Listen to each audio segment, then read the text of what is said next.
je pouvais refaire l'IMI, ça serait super. Pour moi, c'était avant tout 2 années formidables où je me suis bonifié grâce aux rencontres que j'ai pu faire. Une découverte de personnages, d'hommes, de femmes, cultures différentes, langues différentes, modes de pensée différents. Donc pour moi, ça a vraiment été une source d'enrichissement personnel très important.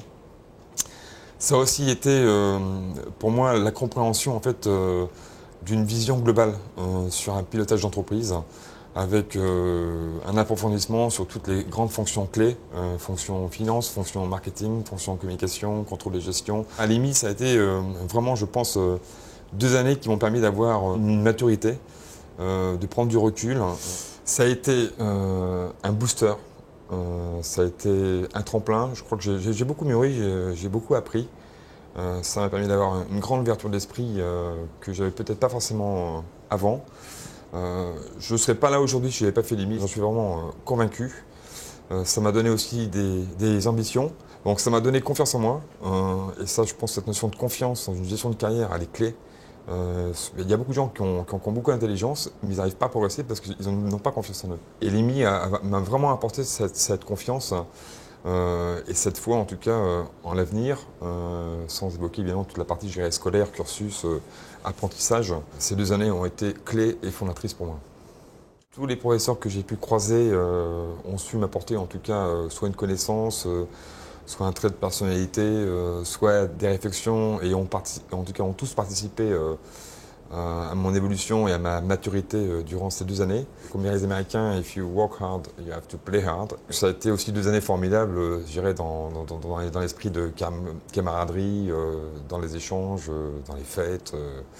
À noter quand même que j'ai toujours été aussi beaucoup impliqué sur le hors scolaire, parce que j'ai créé STIMI, donc pour les gens de l'IMI, ils comprendront. C'était en fait la création d'un service traiteur intégré et animé par 2 étudiants fondateurs, dont moi-même.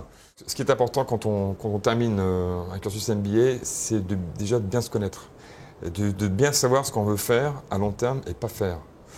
Le premier emploi, il est déterminant, parce qu'après, ça peut vous suivre toute votre vie, puisqu'on est malheureusement, ou heureusement, je ne sais pas, dans une société où on est un peu mis dans les tiroirs, et où le secteur d'activité ou la fonction qu'on occupe sur un premier emploi peut être assez décisive et peut être en fait un peu l'axe que l'on va suivre pendant des dizaines d'années. Il y a aussi une chose importante, c'est si on n'ose pas à 25 ans ou à 28 ans ou à 23 ans, on n'osera jamais. Enfin, il faut savoir oser, il faut savoir surtout prendre des risques.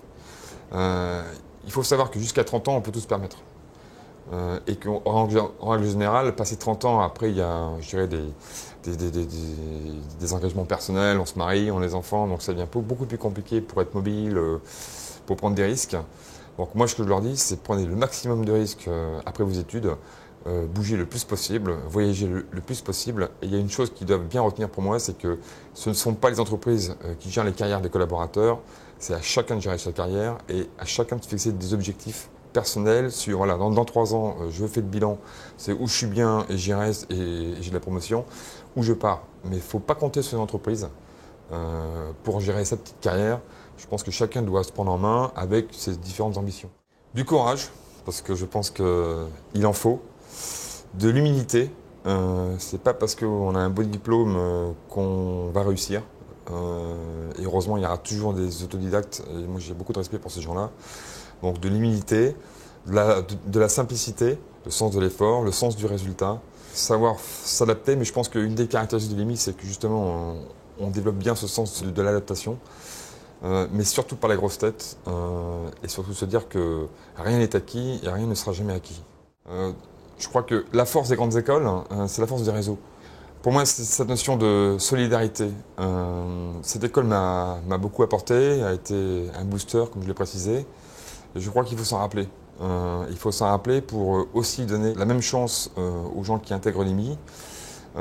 Aussi donner un coup de pouce, si on le peut, à des anciens qui ou se posent des questions ou ont un trou d'air. Et Dieu sait si les trous d'air sont parfois nombreux dans une carrière. J'essaye de faire quelques conférences à l'école. Je prends aussi des apprentis IMI au sein du groupe, que j'essaye aussi de coacher et d'accompagner.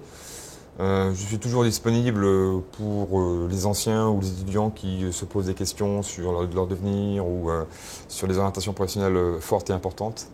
En tout cas, j'essaye d'être disponible, ouvert et toujours cette notion de solidarité qui m'est chère.